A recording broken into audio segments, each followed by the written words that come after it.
Olá, sejam muito bem-vindos, muito bem-vindas a mais um episódio do The Hub Talks. Estamos aqui hoje com Jeffrey Yates, que é o nosso convidado especial diretamente dos Estados Unidos. E esse será mais um episódio em inglês, então se você está nos ouvindo, trocaremos para o idioma em segundos. Se você não consegue falar ou ouvir inglês ainda tão perfeitamente, acompanhe a gente ali no YouTube, porque lá você consegue ativar as legendas em português. So, Jeffrey, doing our little introduction in English, welcome to the Hub Talks. If you're not a Portuguese speaker, it is also a pleasure to have you here today with us. This is Jeffrey Yates, and Jeffrey is he's actually been invited to be here today on behalf of the Hub, but also for Vitta. So, Jeffrey, just a quick run through your bio. You have 16 plus years of experience, particularly coming from the architecture, engineering, and construction sector. Now you're currently working with marketing, brand, and communications. And the whole reason we're here today is because you decided to join the Rice MBA program. So there's a lot to cover here. I see that you have an amazing career, and I think everyone's curious to like why Rice and why Brazil. So if you just want to do a quick run through your career and how you ended up here, I think everyone would be willing to hear that. Absolutely. Thank you so much, Isabella and the Vita team for having me here with DHub. I'm currently enrolled at Rice University in Houston, Texas, in their professional MBA program. The reason why I wanted to go to Rice was to just definitely accelerate my career. In Houston, Rice is very well known for its professional MBA program, so this allows me to work a full-time job and complete my studies pretty much on nights and weekends. So I've got a pretty full schedule, balancing both, and then also a very lovely husband, and then a dog and some fun hobbies too. Oh, that's great. That's great. We have to see pictures of your husband and dog afterwards. They are both very handsome. That's so good to know. And you mentioned the Rice MBA program. How does that relate to you coming to Brazil? I mean, of course, I know that, but I think everyone doesn't. So let's just tell them. So part of Rice's educational process is to let their students work on a consulting project. And what more challenging of a consulting project in another country, in another language, with different governing institutions, with different cultural norms and expectations. So the program really allows us to go all in and get outside of our comfort zone to really benefit a company and a project, and also grow ourselves with how we work interpersonally with our cohort mates. And do you feel like you've been out of your comfort zone here in Brazil? You know, certainly yes, travel and language barriers can put someone out of their comfort zone, but the culture and the personalities of the Brazilians, particularly in Sao Paulo, have just been so welcoming, very hospitable, that it hasn't really been that challenging from a cultural aspect. Well, I think I say this for all Brazilians. Thank you. We're very happy to have you here. I see Brazilians as very friendly people. Brazil is a very friendly country, so we take a lot of pride into welcoming all kinds of people here, and I'm happy that you're having a good experience. But you mentioned the MBA program. Did you choose that solely? Well, since it is a professional MBA program, I don't think you chose it solely for its academic purposes, but also perhaps even mostly for the professional side of it. So do you think you already see gains from it, or how do you see you gaining anything out of this in the future? That's a very good question. I can say that I found immediate gains. You know, we have classes on Friday nights and Saturdays, classes on strategy, leadership, organizational management, operations management.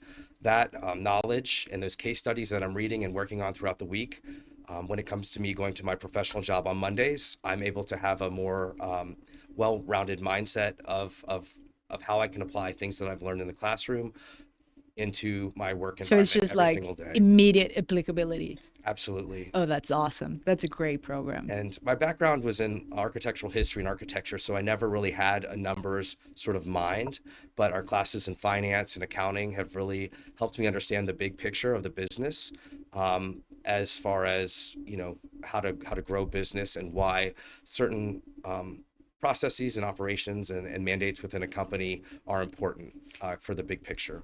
I feel like your career path relates well to mine personally a lot, but also to so many other people that we have here at the Hub, where a lot of people start somewhere, mostly law, but they eventually transition to something else. They see how they can apply the knowledge of a specific area into something else, and just not necessarily transitioning as like pivoting completely, but going for a sector that they were not necessarily prepared for.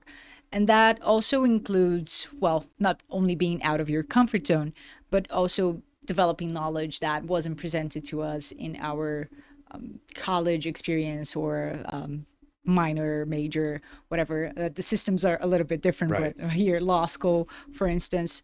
So, how can you not only professionally, but can you seek this knowledge academically, professionally, or even personally through other sources that wouldn't just be a full time or professional time MBA program?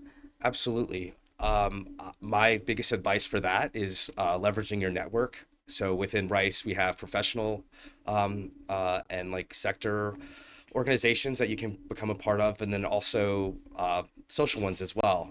And speaking with you earlier, I mentioned that I was the representative for the wine club of Rice Business, and Oh yeah, that's a very smart move of yours. it brings, Wasn't it for the networking really? I think it was networking with people that want to find truth through wine and vino veritas, as they Oh, say. nice. Yes. But it definitely helped expand my network of people that are, you Into know, wine, but into also wine, into other sectors that are adjacent to some of the things that I do, and then completely not applicable, but they're still very interesting things to learn about as I continue to grow professionally. So that's been networking in those organizations, but then also within my career, it's been really important for me to find mentors to help help me remind me of the big picture of why I'm doing this at this point in my life, and helping to challenge me to where I want to go in 5 and 10 years from now. And I think one of my most important mentors has mentioned that sometimes your career is not so linear, oh yeah. I'd say most times your career is not linear at all, but do proceed. but it's been like a lattice framework or a patchwork framework where I'll be asked to take on additional work that might not be the next step, but it's definitely a step on over that will propel me further in the future. And so mentors have really helped me um, understand that, and mentors have also challenged me to get this Rice professional MBA, Oh, nice. and have been very supportive of that as well. Congratulations to your mentors. Yeah, I think you made a great choice. I And hope so. I know so. well, personally, I wouldn't have met you if you didn't, so I'm very glad that you did. But on this like crazy life path of trying to see career as a ladder, I think the both of us could agree that we don't see careers as just another stepping stone process. Right. It can be very confusing at times. Right. Do you think that being in an in-person program has helped you through that? Absolutely. I think, in the US, and I know Rice does have an online program for me, for my personality, for my learning. I think it was really important for me to have an in-person experience where I can have, conversations with my classmates during breaks, talking about what we learned, challenging each other to think, beyond, what we've learned. And having those face-to-face relationships, especially with professors, during the breaks, before, after class, being able to see them in Houston outside of the school has really helped me enjoy the program so much better. And also, it's furthered my learning. I'm not one to find happiness stuck to a chair behind a computer. I'm a very social, and I'd say a gregarious person. That being in person has really brought in like a power from within that I've really enjoyed. Oh, that's beautiful.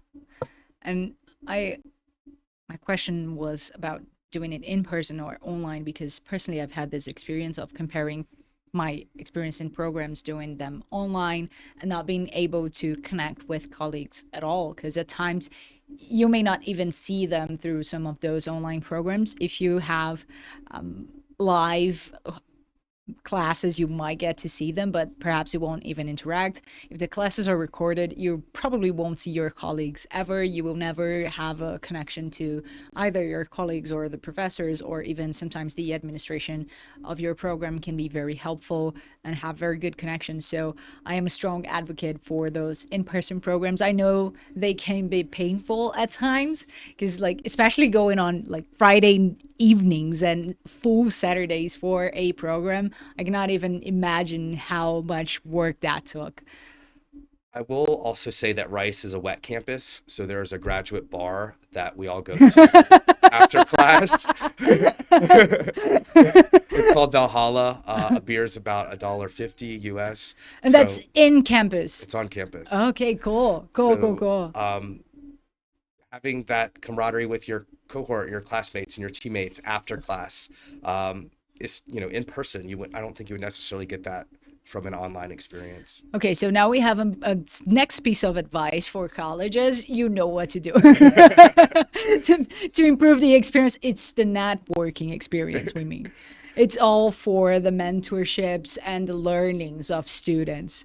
And I remember you mentioning something about showing up on, was it 40 under 40s list? Yes. How was that experience? That was a very exciting experience. So, Engineering News Record, it's industry publication in the US. So I think I was 36. I was recognized on the Texas and Louisiana region list for that publication. Congratulations. Thank you. So it was really interesting at that point in my career to like look back and think about sort of what I have done. And I think if people take a step back, like take a day or like 4 hours to reflect on like what they've done, and if you've done a really good job documenting that, you'll realize that you've done a lot more than you probably think you have. So I was really honored to be a part of that list. Oh, congratulations. I think personally, I still have to take those couple of hours off to recollect what I've done. Perhaps I haven't done as much as 16 plus years of experience, but I am soon getting there. And I do have a few questions about your perception of Brazil and the development of this challenge in particular. So, long story short, you have been working with Vitta for a particular challenge for the industry and developing a business side to it, a part of the RISE program, as a part of the RISE program. And so far, what are your impressions on like Brazilian businesses, Brazilian corporate life, and we'll later on get to Vitta itself? Um, Interesting. I think that Brazilian corporate life, just by how lovely your offices are and filled out, I'm looking at a very lovely bar and how open it is and how there's so much light. Um, I think it's very refreshing just to be in this space, and understanding that there's a very creative side to what Vita does, and just this neighborhood and the art throughout here. I think it would, for your creatives, for your graphic designers especially, this is a really great environment to do business in. Culturally, you've been nothing but responsive to us for our requests, and very proactive in getting us information that we need to do our work. So I think it's been a very positive experience for our team. Oh, great, great. We're happy to hear that. Of course, he wouldn't say anything bad on the record. But talking about like Vita's product itself, so legal design, I don't think you had ever heard of it before the program or the challenge itself, did you? I had not heard of legal design, but I had heard of design thinking. Okay. I had done some workshops with the Duarte Academy in California about visual storytelling in the past. And when we were presented with this case, I thought, wow, there is really a need for this. And a lot of my friends are lawyers, and I honestly couldn't do what they do. And but when I've seen your work in a visual format, it makes sense. It makes sense for me as an end user to understand like the key points of what I'm signing up for, or what this summary document means without getting into the weeds from my perspective. So once I saw it that way, I think there is a need, and especially in the United States, where sometimes I'm signing up for things like I don't know what I clicked yes to. And I know that there are consequences for certain, decisions in those things, and understanding what your company does, I think that there's definitely a need for visual law.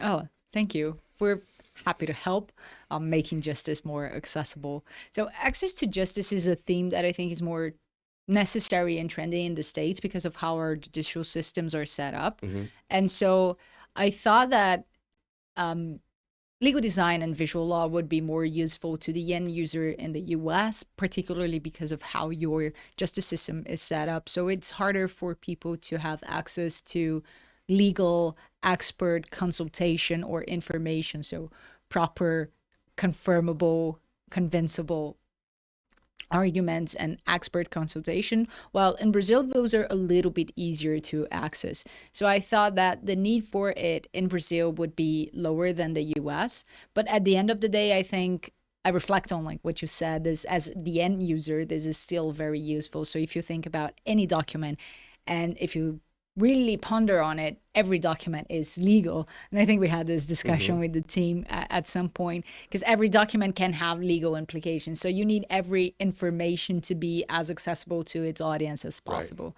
So in that way, I not only see the need for what we do, but also a social value in it. We're trying to make information accessible to all. Right. And especially, our society has gotten so fast paced. So, I can read something and I can scan something, but what did I remember from that? Like, yes, I read it, but in a visual format, and maybe I'm a little biased because I do connect a little more visually Yeah, to of course. information. I can just get uh, those messages just quicker, and I can digest it and think about those consequences or ramifications, depending on what it is, a lot faster. And I think when you talk about accessibility, um, some people learn differently and process information differently. So, some of your pieces I've seen, do have some text to explain X, Y, and Z, but it's also organized in a format that, tells a story or tells a process in a much better way than a handbook or a standard procedure. Surprisingly, lawyers are customarily very bad at organizing information. I say that with confidence as a lawyer myself, and how poorly I used to organize my information before studying like information architecture myself. So it took a while for us to understand, and perhaps you coming from the communication sector, and well, architecture is designing places to make sense. I think we're like I see legal design at times as the architecture of the legal infrastructure. So the engineers, or in our case, lawyers, will come in and they'll do the whole infrastructure that's needed, and we'll know that we have a solid house. But then we need the architects to come in and just put in the plugs where plugs will be needed, and put in lights where lights will be needed, and change them from the scary white light to the customary yellow comfy light Right. where you just want to be comfy. So I see how legal design is necessary in that way. At times people may say, but well, the house is there, so you do have a structure, but would you sleep in without a bed? Right. That's kind of how I try to see it. Well, Jeffrey, it's been a pleasure hosting you here today. I don't know if you have any final comments for our audience that you would like to give.